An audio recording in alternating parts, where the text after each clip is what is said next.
Right, the moment you've been waiting for. The man of the hour, Sir Keir Starmer. Welcome to Never Mind The Ballots. Thank you very much for having me on. It's good to see you. We asked our readers to submit questions to you, and literally hundreds of them did so.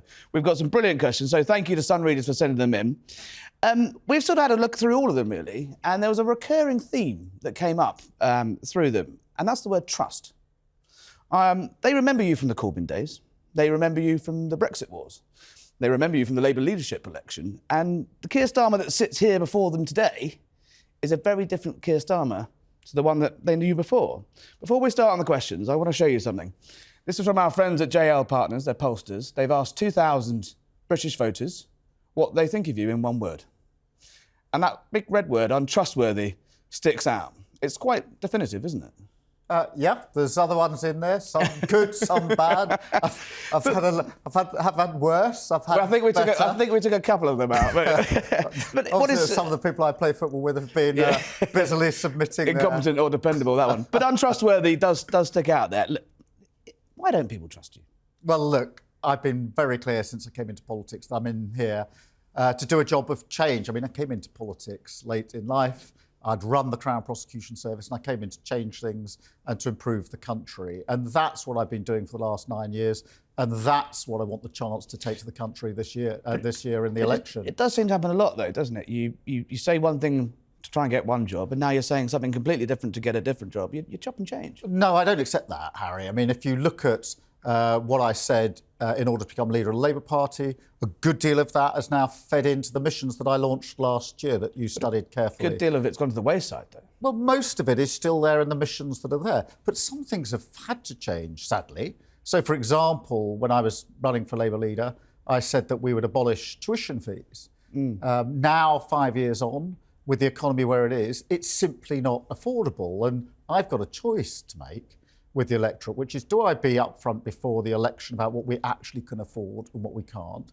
Or do I pretend we can deliver something which I know we actually can't? And I'm in the camp of saying, look, what I don't want to have is a situation where after the election, we're breaking our promises, and therefore I'm taking the decision before the election. So you're taking the hit now rather than breaking promises after? I would rather look the public in the eye now and say, there are things I would have liked to have done, but we can't afford to do it because the Tories have broken the economy. And I'm being straight with you. Rather than going to an election saying, I can do all these wonderful things, and guess what? Just like you've been let down before, afterwards, we won't be able to deliver it. I'm not going to do that. On your track record, though, you can understand why our readers think that you would say one thing, and they're worried that you're saying stuff now, and then once you get in power, you're going to do something completely different. What do you say to that? Look, we've set out very clearly the change we want to bring about in the country. You've heard myself and Rachel Reeves, the Shadow Chancellor, set out how careful we're going to be with the money, the public money, recognising that's taxpayers' money,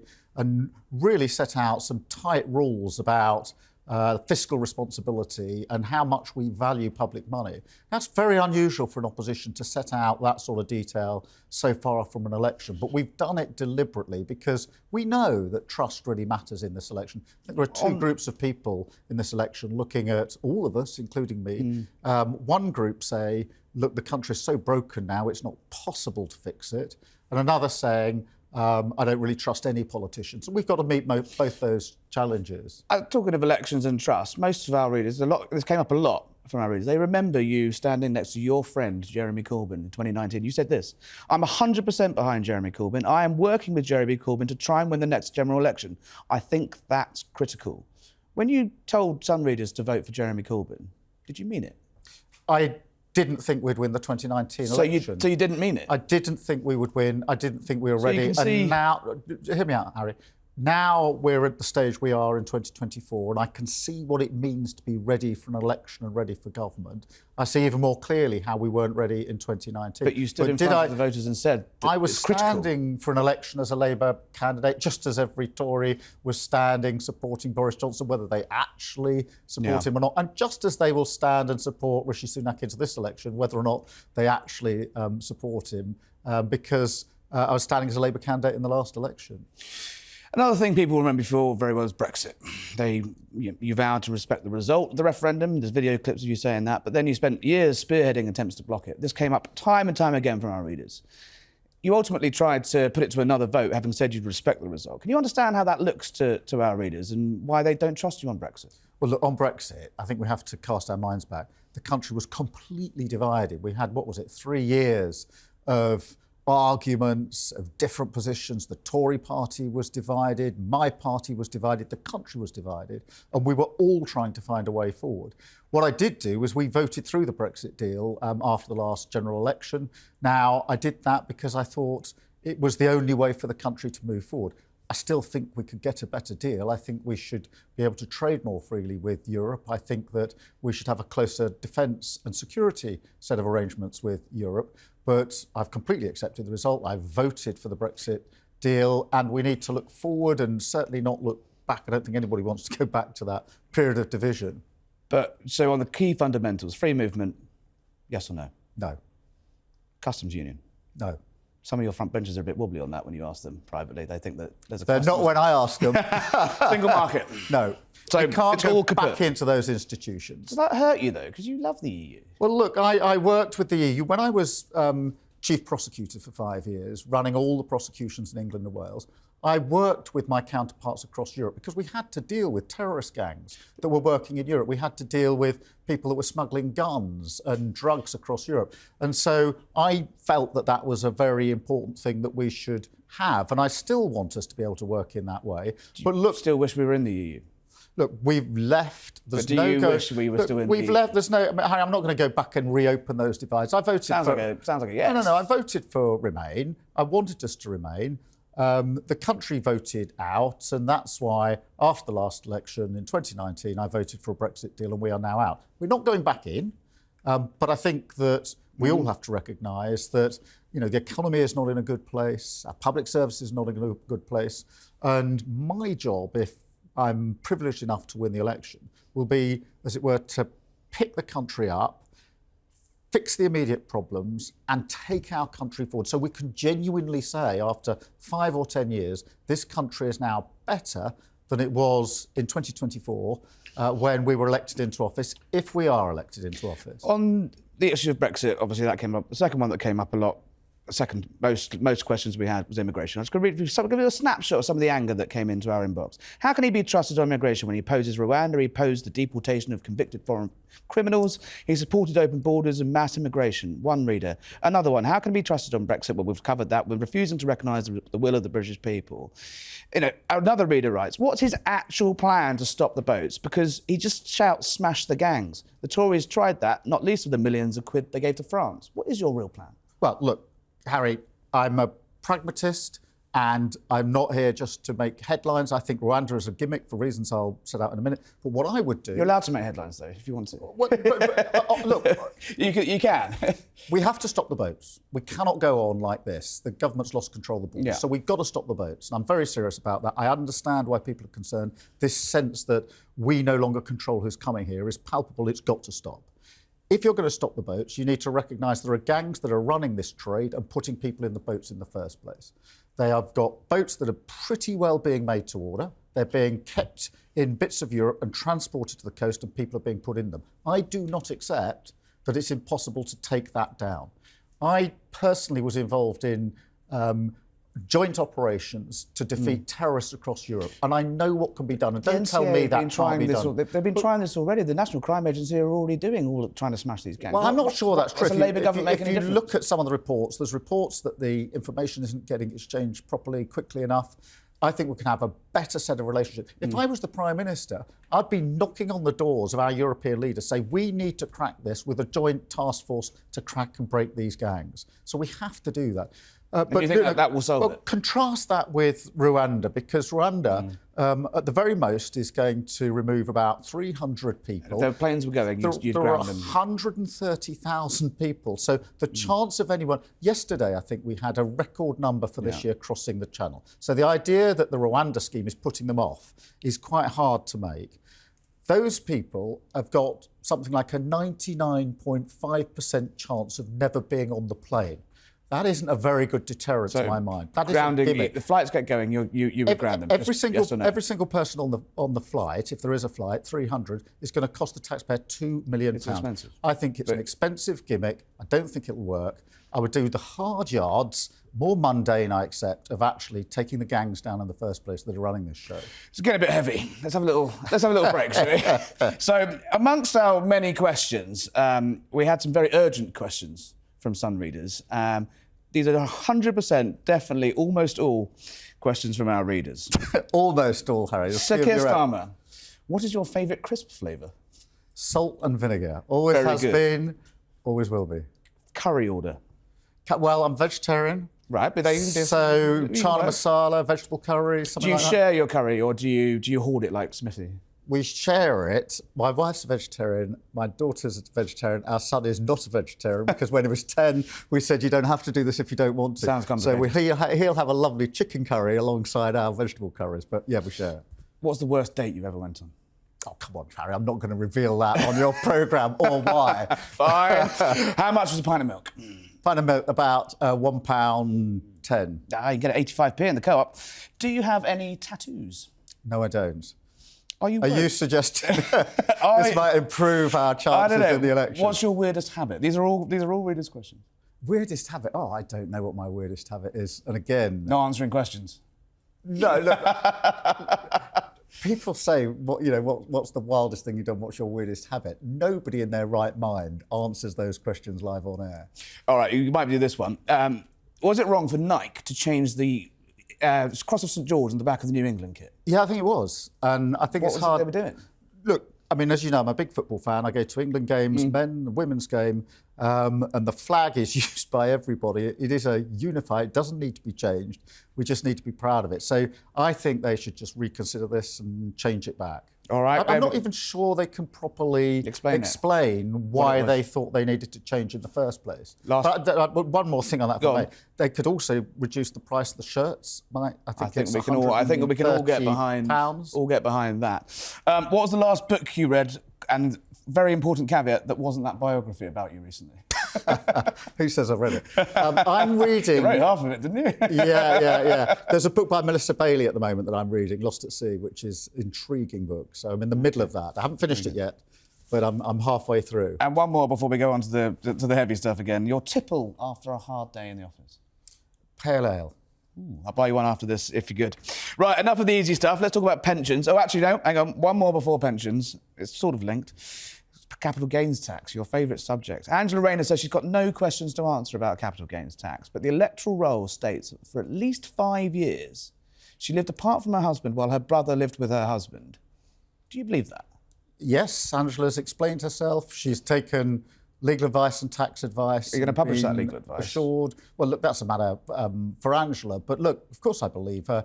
But her neighbours say she's lying. They're on the record saying it's not true. Look, Angela's explained herself. She's taken legal advice and tax advice. And they're absolutely clear there's no tax to pay. And I think that's the long and the short of it. Do you not think that we need to be able to see that? Because there are obvious questions that are being asked very publicly that haven't really been fully answered without seeing this independent tax advice. Look, one, that's a matter for Angela. And two, for all I know, the advice might go into the personal circumstance of her living arrangements. She had real But you difficulties. expect the highest levels of honesty and trust in your... Yeah, I do, but I also respect basic privacy. I mean, there's issues there about her son, I think, and I'm very protective of my own children. And I'm perfectly willing to protect the privacy of others who want to protect their children. I don't know what Angela's position on it is, but look, she's explained herself. You're the leader of the party. No, I mean, in the legal advice. I mean, in the legal advice, there are issues about her son, as you know. But you're taking her word that it's all fine, or have you seen this legal advice? No, I've taken her word, but I also do know the legal advice has been given and the tax advice. But have you seen it? No, I haven't.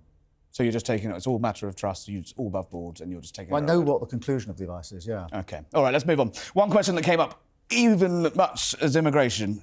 Will you pledge, Sir Keir Starmer, to keep the pensions triple lock for the full 5 years of the next Parliament if you're lucky enough to be Prime Minister? Well, I believe in the triple lock. I don't think the government should have opened this debate up saying they would keep to it.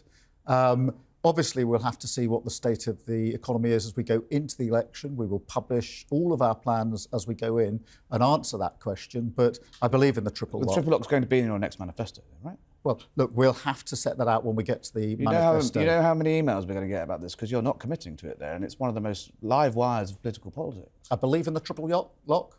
The government says it believes in the triple lock. It should never have opened this debate up. We will set out everything fully costed in our manifesto when we get to that point, as you will expect and as you will see. To be clear, you're not confirming to keeping the triple lock for the full 5 years of the next Parliament if you're lucky enough to be Prime Minister. We will look at the state of the finances as we go into the election and only make promises we can keep, but I believe in the triple lock. I think we can take it from that what we will. Waspy Women, damning report today. Lots of emails about this today. Are you going to pay that compensation if it's found to be... Would the Labour government pay up? Well, we're going to have to look carefully at that report. I haven't had the chance to go through it myself yet. I think, as I understand it, there are a number of different proposals in it. So we will, as the government, I think, is doing, look at the report and consider it. It's going to be a hefty bill, though. You've got the Post Office Horizon payouts. You've got the infected blood billions to reverse troop cuts. Are you still committed to that, by the way? Reversing the troop cuts? Yes. Good. All right, that's another 20 billion. Where are you going to get this money from? You're going to put up taxes, aren't you? No, Harry, what we've done is every time we've said we're going to do something, we've carefully set out how we're going to fund it. The only problem doing that is every time we come up with a very good idea like abolishing the non-dom tax status for those super rich who don't pay their tax in this country, the government comes along and steals our good idea. So you'll keep a few of them under wraps. Read your lips moment. Under Keir Starmer, no new taxes. Look, where we are going to put up taxes, we've already said that in relation to VAT on private schools, the non-dom tax status, some of the loopholes that we've identified. What about national insurance? Are you going to put that back up? No, we've argued that national insurance shouldn't go up, and we do not want to see increases in tax for working people. We think they've been overly burdened already. Right, let's change the subject. Another popular one. Anthony asks, does Sir Keir Starmer still believe that men have cervixes and women have testicles? Yeah. Harry, look. It's a fair question. It is. And, you know, the whole issue here has to be treated with respect and dignity. And the Labour Party has fought for women's rights all its life and will continue to do so. But this goes back to the trust thing, though, doesn't it? You said you were going to bring in a gender reform act, and now you're saying you're not. Or are you actually going to bring in a gender reform act and actually you're waiting into power to actually bring it in without telling anyone? Well, Harry, look, on gender reform, we looked at what happened in Scotland and we learned lessons. And you put to me this sort of thesis that anybody who ever adapts their position is not fit. But I came into this job late in life. I worked as chief prosecutor for 5 years with 7,000 staff. I've worked with businesses. I've worked in the private sector. In the real world, outside of politics, when circumstances change, people adapt their position. I've not been in a business meeting where something has happened, which means the original planned decision can't happen, where people don't say, we can't do that anymore, let's adjust it and do what we can do. It is, and everybody watching this or reading this will also have the experience. We've all got it at home. You make a decision, you're going to do something. Then there's a change of circumstance. You have to say, well, I'll have to do something else now. That is plain common sense. And one of those straitjackets that we do in politics say, you can never, ever adapt to the circumstances. So have you adapted? I didn't adapt. Have you adapted on this key issue? September 2021, you said it's wrong to say only women can have a cervix. Have you adapted on that now? We've set out our position very clearly, Harry, that... My reader here says, how can we trust him with the fundamentals of running a country, including the responsibility for the nuclear codes, if he's unable to define half of the electorate? This is just reducing a really serious issue. But it's a trust thing. What do you actually believe? Tell us. Well, look, everybody knows that there's a difference between sex and gender, and I absolutely understand that and respect that. We will not be going down the road of self-identification. Are trans women women? Well, look, Harry... It's a fair comment. It's a fair question. Look, as you well know, the overwhelming majority of women, it's a biological issue, it's an issue that is absolutely central to you. There are some people, there's a small number of people in this country who are born into a gender they don't identify with. And they are often go through pretty hellish abuse. I think most people would say, if we can find a way to be respectful to all the women we must properly respect, and we've defended their rights and advanced their rights as a party and as a movement for many, many years, and will continue to do so, then fine. But we won't, and I don't think we should simply abuse, ignore, make fun of, mock. I don't think anyone's mocking it. I think it's fair question. I think there's something more here, which is one of the turns we've taken in the last 10 years that I think also is this sense that we must always divide. We must find the points of difference and try to make a toxic sort of argument of every issue. It is possible to say, we can do this better, we can do this differently. And I genuinely think and hope that as we go into this election, that ability to build bridges, bring the country together is desperately, desperately needed. I know you want to talk about crime. It's our last big topic, and you want to talk about crime, but there is another trust issue here as well. Yeah, I'm going to read you a selection of our readers' questions. Look, I know the story. You locked up so many terrorists and pedos that the Queen made you a knight. Like, you know, we've heard the. I don't think Rishi Sunak's got that message yet. But you also worked for a lot of wrong-uns, didn't you? I was chief prosecutor for 5 years. I prosecuted with my team of you also defended 7,000 prosecutors. We prosecuted nearly 1 million cases a year, including terrorists, murderers, drug dealers, etc. I was a lawyer before that, and in the legal world, particularly if you're doing criminal law, you represent people you don't agree with. Okay, but you chose to represent terrorist group. No, Harry, come on.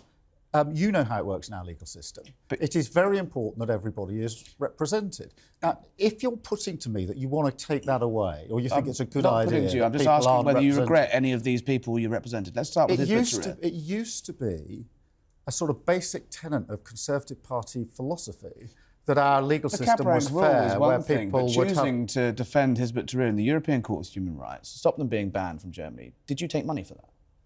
Yes, it was a case where I was asked for... I didn't actually represent them in court. You advised their case in court. You were contributed to their legal defence. Lawyer gives legal advice. Yeah, to terrorists. That was my job. Doctor treats patients. All right, what about Alqaeda terrorist Abu Qatada to help him get more welfare benefits? Look, do you regret that one? As a lawyer, you are taking cases within your field of specialism. Whether you agree, and whether you agree with the client or not, is of course I don't agree with these people, but that doesn't adjust the principle that in our legal system we have representation of both sides. And if you took that away, if you conducted this interview with a Crown Court judge and suggested that certain people should not have legal representation, they would say you're out of your mind, you're going to ruin the criminal justice system, and you're going to make the backlog 10 times longer than it is now. I'm going to give you one more. Al Fawaz, Al-Qaeda's spokesman in the UK, wanted in the US for helping to plot with bin Laden. You tried to stop him being extradited. You're giving different examples. The principle is exactly the same. No regrets. Lawyer gives legal advice. Heads hit the pillow one night. You've never thought, oh, I wish I hadn't done that one. Well, look, lawyers represent clients. Doctors treat patients. The fact a doctor treats a patient doesn't mean the doctor agrees with what the patient's beliefs are. You can see why people are a bit squeamish about it. I think you should test them, Harry, and say... These are their suggestions. No, you should test people and say, do you really want a legal system where some people are simply unrepresented? Do you actually think it would help our legal system? So just to be clear, you don't regret a single case you took part in? Look, Harry, I represented different people in different ways. I also prosecuted, in the end, hundreds of thousands of criminals, many of whom are still in jail, for some of the biggest terrorist plots. We had one plot where it was a plot to bring down 7 aeroplanes across the Atlantic at the same time. And working with my prosecutors and the police, we managed successfully to prosecute that case. They got 40 years and they're still serving their terms. So, it is very important that people see both sides of this. On the Crown Prosecution Service, it's a question that did come up a lot in our emails, and I want to hear your version of events. You said you take full responsibility for every decision the Crown Prosecution Service made when I was Director of Public Prosecutions. Does that still stand? Yes, of course. Every single decision? Yes. Including the decision, didn't cross your desk, you say, but the CPS's failure to prosecute Jimmy Savile. Do you accept responsibility for that as the guy in charge? The first I knew about this was after he died. I asked for a review into whether his case had ever come onto the desk of any of my prosecutors anywhere in the country. As a result of my review, it transpired that in Surrey and Sussex, somebody had come forward to make an allegation, but the local prosecutors in Surrey and Sussex had taken the decision, along with the police, not to prosecute. I looked into that after the event. I didn't see these cases. They didn't come to my desk. But you said you take full responsibility for every decision. So the buck stops with you. That's why, having reviewed the cases, I asked my principal legal advisor to review the cases. I issued, on behalf of the service, an apology because the service had not connected the two cases together. In each case, the complainant said they didn't want to go on with the case. So the question is whether that could have been done differently. But I think you've got to be really careful here, Harry. This did not cross my desk. No, I've made that clear, but I just wanted to make sure exactly let you set out your position, because people are interested in it. And I suspect it's going to come up again. Yes, but it's been weaponised by Boris Johnson. Do you still think it was a smear, though? Because you said it was a smear, yes. But you accept full responsibility for everything that happened under your watch. So how's it a smear? Well, you heard the way Boris Johnson put it to me, and you saw what happened. Feels like years ago, actually, doesn't it? Well, it does, but I mean, you saw what happened in the street just weeks later when there was an incident in the street with people coming over to me as a direct result of what he said. Yeah. Let's, we're getting heavy again, so we're going to end up our section. We're going to talk to the Sun Cabinet in a moment, but I'm going to ask you some more light-hearted questions. Very good. But hard questions. Very good. These are the questions that have stumped previous aspiring prime ministers. Very good. What's the naughtiest thing you've ever done? Well, Harry, again... Theresa May answered, and she never answered questions. Nobody gives an honest answer to that, do they? Because how do you come on here and say what's the naughtiest thing you've ever done? Go on, give us a little. No, I'm not going to do that. Oh, it's going to get worse. Are you religious? Tony Blair's famous question. No, I'm not. I'm a great believer in faith, but I'm not personally religious. How many children do you have? I have 2 children. Boris Johnson question. And now I can't believe I'm going to do this on television, but the Nick Clegg question. How many people have you slept with? And I'm not going to answer that one. You didn't walk into that, did you? Yeah. But one you've been asked before, like David Cameron, you've been asked this before. You didn't answer it, though. When did you last take illegal drugs? Oh, Harry, I had a good time when I was a student. What does a good time when you're a student look like there? It means I had a good time when I was a student. But what does that mean? It means I had a good time when I was a student. Smoking some spliffs, doing some acid, partying, drugs. What was it? A good time. You're not answering the question, are you? I had a good time when I was a student. Did you ever do drugs after you left university? Look, I had a good time when I was a student, and whichever way you put this, Harry... Did you do drugs when you were a lot? Look, Harry, I'm not going down that road. You can see why people think you're untrustworthy, though, when you won't answer a simple question. Well, I've explained I had a good time at university, and that's as long and the short of it. There is nothing. You know, everyone at home's thinking the answer to the question is yes, though. I think if you look, Tom Baldwin just did a big book on me, as you know, and I haven't read it. Search. Sorry. I read your book. All right, I will read it. I will read it. So you've got to read it. Okay, fine. I will read it.